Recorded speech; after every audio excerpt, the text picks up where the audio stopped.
Je suis stressée, ça y est. Donc, pour les personnes qui ne me connaissent pas, moi je suis Lisa et j'ai 27 ans. Je vais vous raconter ma rencontre avec Dieu, mais avant ça, je vais vous expliquer comment ma vie d'avant et ce qui a réellement changé depuis que j'ai choisi Jésus comme Sauveur et Seigneur. Je suis issue d'une famille de 4 personnes et j'ai une petite sœur. Personne dans ma famille n'est chrétien et pourtant il y a toujours eu quelque chose en moi qui cherchait une force bien plus grande que ce que je pouvais connaître. J'ai vécu une enfance bercée par l'amour de mes proches et pourtant la vie m'a bien marquée. En résumé, des troubles émotionnels, familiaux et surtout la maladie. Malgré tout ce qui a pu se passer, de bon comme de mauvais, j'ai toujours eu à cœur de donner ma vie pour les autres, d'être toujours là pour tous ceux qui en avaient besoin. Et c'est sur le point de la maladie que je vais m'attarder, car c'est ce qui m'a permis ma rencontre avec Dieu. Ça résonne. Excusez-moi, j'ai pas l'habitude. Encore ? C'est bon ? Merci. Merci. Du plus jeune que je me souvienne, à l'âge de 5 ans, les premières douleurs ont commencé à apparaître. Au talon gauche, m'empêchant... Je suis encore trop loin, là ? Oh, punaise. Horrible. Du plus jeune que je me souvienne, à l'âge de 5 ans, donc les premières douleurs ont commencé à apparaître au talon gauche, m'empêchant de marcher longtemps. Après plusieurs mois à répéter que j'avais mal, les médecins ont pensé que je grandissais trop vite, parce qu'à l'âge de 5 ans, j'étais prépubère. Malgré tout, les douleurs se sont intensifiées au fil des années, jusqu'à une entorse qui m'a menée à de premières grosses crises, jusqu'à m'effondrer. Un pied qui cyanose au point de devenir noir, froid, hypersensible. Mon quotidien débute alors entre les urgences, les hospitalisations et les examens toujours plus poussés. Les béquilles l'hiver, les béquilles quand on marche et les béquilles en vacances. Pour un exemple, mon père devait me tenir le bassin à chaque fois qu'on allait marcher, un peu trop, parce que dans les côtes ou dans les pentes, j'avais aucun appui sur la jambe. Le corps médical finit par m'annoncer que c'est potentiellement une algoneurodystrophie qui ne se fixe jamais vraiment aux examens, mais qu'il y a bien une tache visible sur le talon. Les années passent, la maladie devient de plus en plus handicapante. Après chaque crise, je devais réapprendre à marcher et réapprendre à appréhender mon corps. Et non, la maladie ne s'est pas arrêtée au pied, elle est montée progressivement dans le reste du corps. À cela s'ajoutent de violentes migraines quotidiennes, une vue qui diminue de plus en plus, le visage intouchable, des difficultés à respirer, la langue qui s'anesthésie, le champ visuel qui se rétrécit et on découvre aussi une atteinte du nerf optique. Malgré tout cela, aucun diagnostic réellement posé. Les médecins ont donc mis la faute sur mes parents qui, eux, ne savaient plus comment agir face à tout ça. Autour de moi, tout se dégrade, je ne peux plus assister à tous les cours. Je dois souvent rester à la maison, allongée.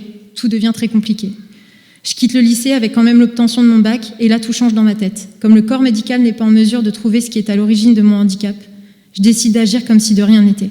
Je m'interdis de ressentir la moindre douleur, j'agis à l'inverse de ce que mon corps demande, c'est-à-dire le repos et la douceur. Non, je vais toujours plus loin dans ce que je peux faire, je me mets à courir, je vais à la salle, je porte des charges de plus en plus lourdes et en parallèle, je débute mes études d'infirmière. Mon corps s'est battu comme ça pendant 2 ans, jusqu'au jour où je m'effondre à la salle et là, c'est la catastrophe. Dans les mois qui suivent, la maladie reprend le dessus et s'accentue encore. Je suis contrainte d'arrêter mes études d'infirmière car je ne tiens plus debout. On m'annonce que je ne pourrai jamais donner la vie au risque de finir en fauteuil. Là recommence un long combat. Je me fais opérer du dos, mais la douleur est toujours présente. Je fais donc de cette histoire une fatalité et je finis par me résigner en me disant que la maladie ferait partie de ma vie à vie. Ferait partie de moi à vie. À ce moment-là, j'ai 25 ans et je suis en pleine séparation. Je suis endettée, j'ai plus de voiture, j'ai plus de logement. Et là, en plus de la maladie, je craque. Et sans trop savoir pourquoi, je me mets à prier pour mon couple. Seigneur, si tu penses que cet homme, c'est l'homme de ma vie, remets-le sur mon chemin. Non, pas du tout. Ma vie change. 6 mois après, je suis plus endettée. Et 10 mois après, j'arrive ici, sur Nantes, à 2 rues de l'église. Il faut avouer que Dieu commençait déjà à me montrer le chemin. Alors j'arrive ici avec mes 2 chats, sans personne, plus de famille, juste mon cousin que je vois de temps en temps, plus de repères et dans un nouveau travail.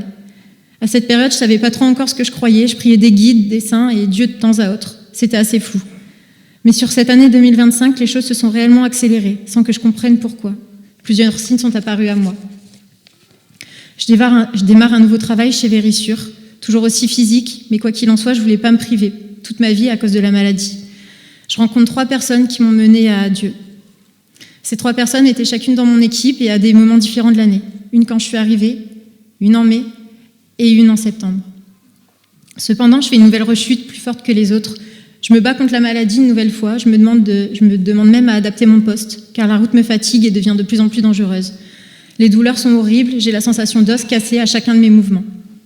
Je fais des malaises, je tiens plus debout, et je vis tous les jours sous codéine pour les migraines. Bref, rien ne va.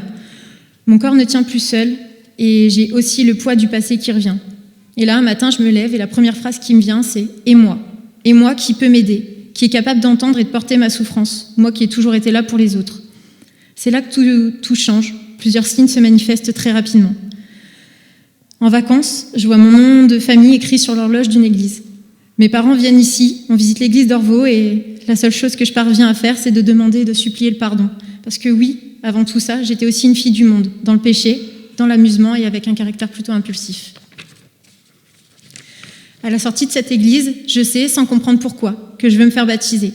Et c'est à ce moment précis que je fais la rencontre de cette troisième personne qui me permet de me livrer et qui m'invite à l'église pour son baptême. Je passe pour la première fois à la porte de Verticale. Je pleure, je chante et j'ai les mains qui brûlent. Mon ami me dit que j'ai été touchée par le Saint-Esprit. Je trouve ça beau, mais je ne comprends pas encore. Les jours passent, j'intègre le GDM Sud et je me plonge un peu plus dans la parole. Début novembre, il se passe un chamboulement et je perds un de mes chats. Là, j'en veux à Dieu parce que j'avais enfin décidé de le suivre et un de mes points de repère ici m'est enlevé. Bien évidemment, je n'avais pas conscience de ce qui allait suivre 3 jours plus tard. Je décide alors de venir au culte cette semaine-là, mais sans grande conviction. Nadine vient me voir avant de partir et me propose de manger une pizza avec eux.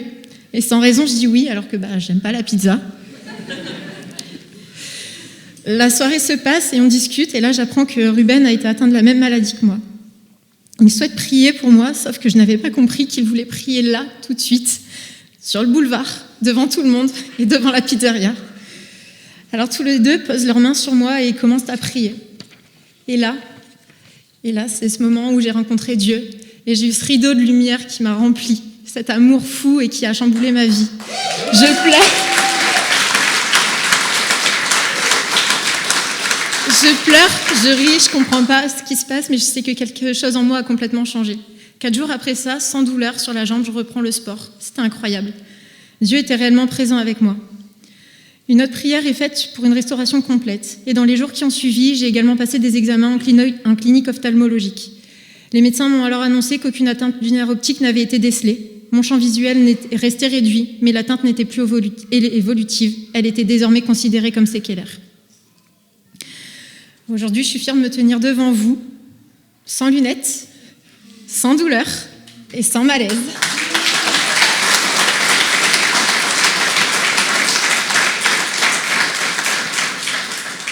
Quand Dieu guérit, il ne guérit pas seulement la maladie, il fait bien plus que ça. Et lorsqu'il ne guérit pas d'une façon, cela veut dire qu'il va guérir de la meilleure des façons. Si je repense à ce que Quentin a partagé la semaine dernière, aujourd'hui, je réalise quelque chose de fort. Quand je compare ma vie d'avant à celle d'aujourd'hui, je vois pleinement la grandeur de Dieu. Parce que oui, ma vie a été transformée, comme si tout avait été restauré. Mais si je reviens quelques semaines en arrière, je me souviens à quel point j'étais brisée. Et pourtant, Jésus m'a relevée. Dieu m'a aimé si fort qu'il est venu bouleverser ma vie et me transformer. Dieu ne m'a pas seulement guéri physiquement, il a restauré mon âme et il est venu se loger dans mon cœur. Aujourd'hui, pas un seul jour se passe sans que je remercie le Seigneur pour le miracle qu'il a accompli dans ma vie. Il me fait grandir chaque jour, il agit encore et il agira toujours, parce qu'il est ce Père fort, glorieux et aimant. Celui qui m'appelle à aller plus loin, celui qui m'appelle à devenir une nouvelle personne et celui qui change mon regard sur les choses. Aujourd'hui, je veux aussi apporter autour de moi ce que Jésus m'apporte au quotidien. Il a changé mon identité, parce que oui, avant, je me battais seule et j'étais remplie d'orgueil et je ne croyais plus en rien. Il a profondément transformé mon cœur, parce que derrière cette apparence de pierre se cachait surtout une manière de ne jamais plier devant les autres et de ne jamais montrer mes failles. Aujourd'hui, il m'est impossible de revenir en arrière, parce que face à l'Éternel, j'ai décidé de plier le genou. Parce que Jésus est mon Sauveur et mon Seigneur. Dieu ne répare pas en cachette, il restaure en public. Il m'a menée jusqu'ici pour partager son œuvre, et quiconque croit, aime et obéit sera béni, et moi je veux marcher dans cette vérité chaque jour. Et aujourd'hui, je suis fière de dire que oui, j'ai vécu dans le monde et j'ai été une fille du monde, parce que je sais de quoi Dieu m'a sauvée, et je ne veux plus y retourner. Il y a 2 versets qui m'ont réellement marquée quand j'ai commencé à écrire mon témoignage. C'est Romains 8, 18. Les souffrances du présent ne sont pas comparées à la gloire qui doit se révéler en nous. Et Ésaïe 40, 31. Ceux qui comptent sur l'Éternel renouvellent leur force. Ils prennent leur envol comme de jeunes aigles, sans se lasser. Ils courent, ils marchent en avant et ne s'épuisent pas. Merci Seigneur.